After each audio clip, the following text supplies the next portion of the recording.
Читатели в городской детской библиотеке есть всегда. Впрочем, детской библиотеку книголюбы называют по привычке. Вот уже 2 года она является библиотечно-информационным центром, где свой интерес найдет читатель любого возраста. В библиотеке имеется взрослый абонемент и 2 детских для дошколят и школьников. Над рефератами и научными проектами старшеклассники и студенты работают в компьютерном классе. С периодическими изданиями с удовольствием знакомятся как подростки, так и бабушки и дедушки самых маленьких читателей. Справочно-библиографический отдел пользуется спросом у краеведов и учителей истории. И детки тоже приходят по краеведению, берут литературу, какие-то пишут проекты, в школе задают, кто-то сам интересуется.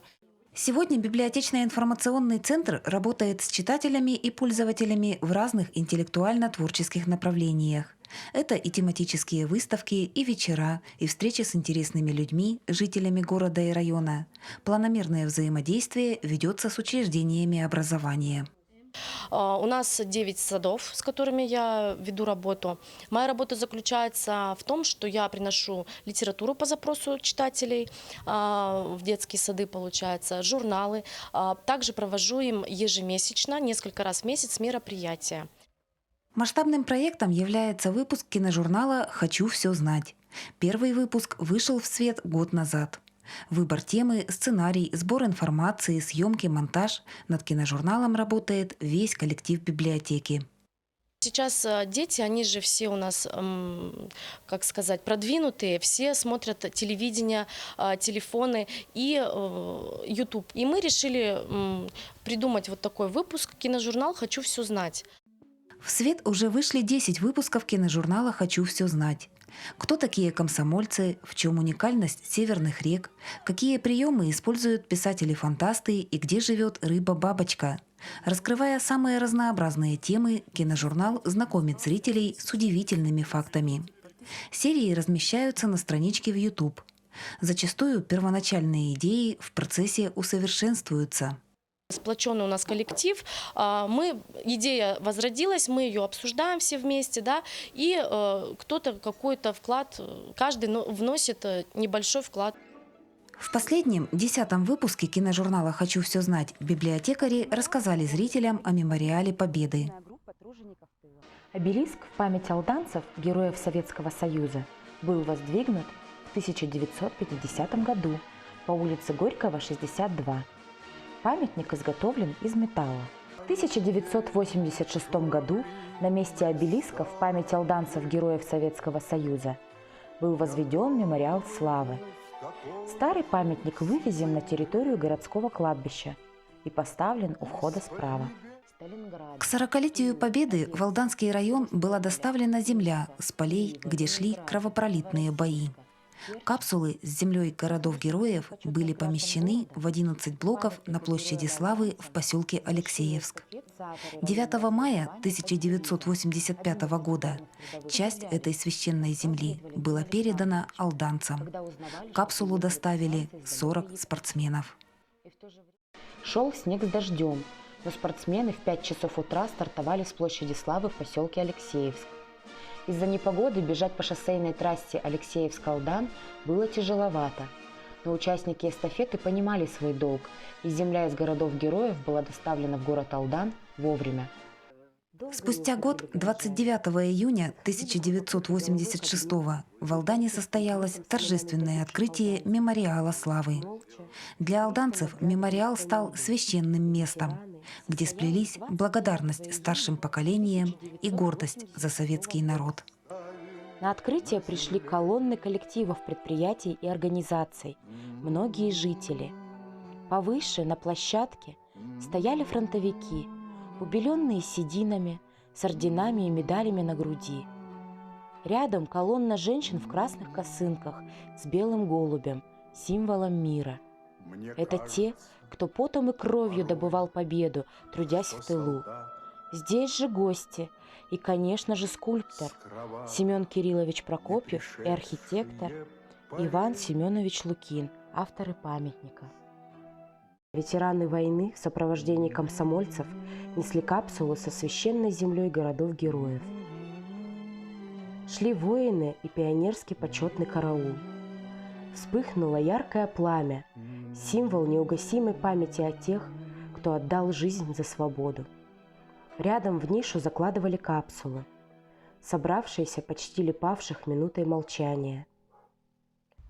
В мемориал входит обелиск, символизирующий развернутое знамя Победы и северное сияние. Обелиск, составляющий 9 метров в диаметре у основания и 17,5 метров в высоту, увековечил 1633 фамилии фронтовиков-алданцев. На нижней площадке расположена скульптурная группа тружеников тыла, золотодобытчиков Алдана. Памятник сделан из искусственного камня. Скульптурная группа состоит из 3 фигур. В центре мы видим русскую женщину-мать. Слева – молодую девушку Саха, а справа – подростка, который встал на рабочее место вместо своего отца или брата. Для алданцев мемориал славы остается священным местом, где сплетается благодарность старшим поколениям и гордость за советский народ. У подножья обелиска проходят торжественные митинги и акции памяти. Пронизанная болью и слезами атмосфера словно и сегодня источает запах пороха. А ветеранам дети и внуки вновь и вновь говорят: «Спасибо вам, что выстояли». В процессе подготовки 10-го выпуска киножурнала библиотекари сотрудничали с муниципальным архивом, беседовали с жителями, присутствовавшими в 1986 году на торжественном открытии мемориала, искали фотографии и документы. Работа над серией велась долго.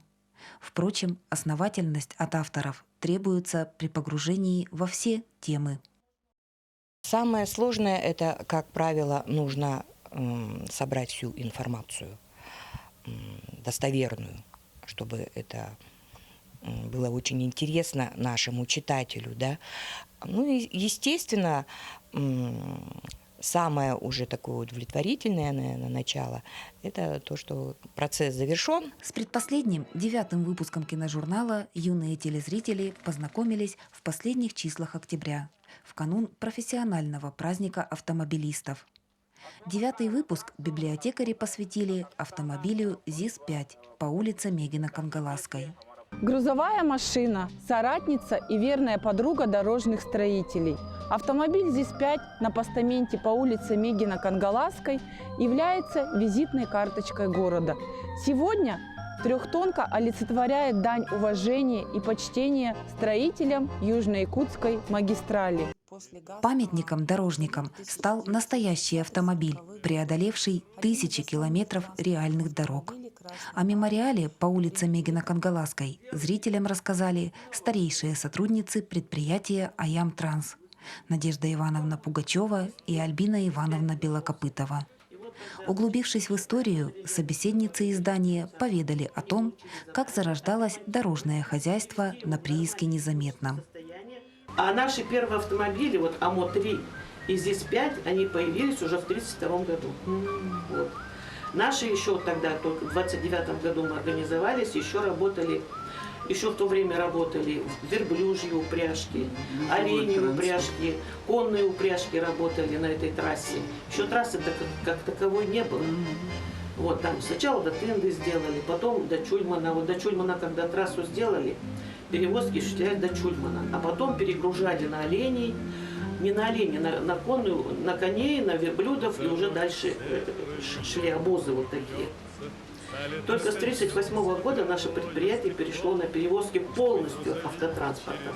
Готовясь к полувековому юбилею предприятия, сотрудники долго совещались, какой автомобиль станет памятником первым дорожникам – АНО или ЗИС. Затем предстояло найти сам автомобиль. Наверное, будем АМО-3 искать. Не нашли, нигде не нашли АМО-3. А в Невере, в центральных ремонтных мастерских, нашли ЗИС-5. Он стоял там на приколе. Это вот центральные авторемонтные мастерские, это были наши мастерские. Да, они относились к Аям-Трансу. Осенью 1979 года из Невера в Алдан прибыла колонна из 8 машин, на которых начинали работать дорожные строители. Во главе колонны шла трехтонка. Автопробег занял неделю. Они оттуда выехали где-то в начале сентября, и буквально вот на каждый перегон где-то затрачивался день. Сутки получалось, потому что там автомобиль-то тихоходный, ЗИС-5. Ветераны предприятия, участвовавшие в праздновании 50-летия Аям-Транс, хорошо помнят водителя, управлявшего этим ЗИСом, Шаповалова Василия Архиповича.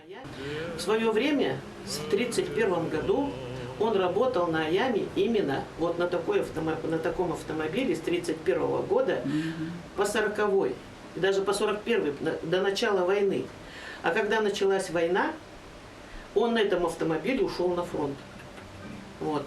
Он отвоевал, он кавалер 10 боевых наград, он участвовал в взятии Берлина, он остался живой и вернулся назад, и снова пошел в Аям работать. В то время, когда вот уже вот начался этот автопробег, ему было уже где-то лет 78, наверное, уже старенький такой был.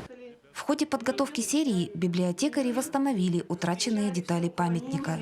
Теперь ЗИС-5 вновь обозначен соответствующей табличкой. На постамент трехтонка была установлена в 1979 году, а повествующая об истории возникновения памятника надпись стала третьей. Значит, была табличка, все там написано, что когда установлен в честь 50-летия Аям-Транса. И, значит, взяли, выкрали. Табличку и сейчас не понимаю. Да. Нет, мы заставили сделать.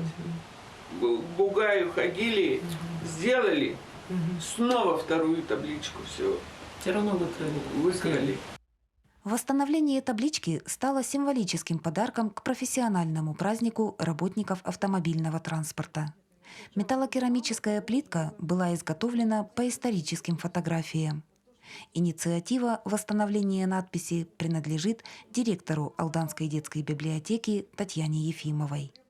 Мы выяснили то, что на памятнике автомобиля ЗИС-5 отсутствует табличка. Поэтому в спешном порядке было принято решение в короткие сроки по фотографии, предоставленной Пугачевой Надеждой Ивановной, изготовили очень качественный образец. ЗИС-5 словно воплотил в себе как силу и мощь, так и живую искру истории Алданского района.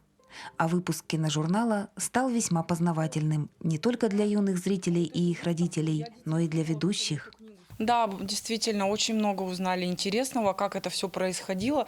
Я много лет живу в Алдане, но как бы никогда не задумывалась, да, вот откуда этот автомобиль появился. А тут вот интересная такая информация была, что вот как вот это все значимо было. Интеллектуально-творческий процесс работы над очередной серией многогранен. Он увлекает и захватывает. Киножурнал дает зрителям новые знания и расширяет кругозор. А режиссерам и авторам создание энциклопедии дарует возможность выйти на новые просторы деятельности.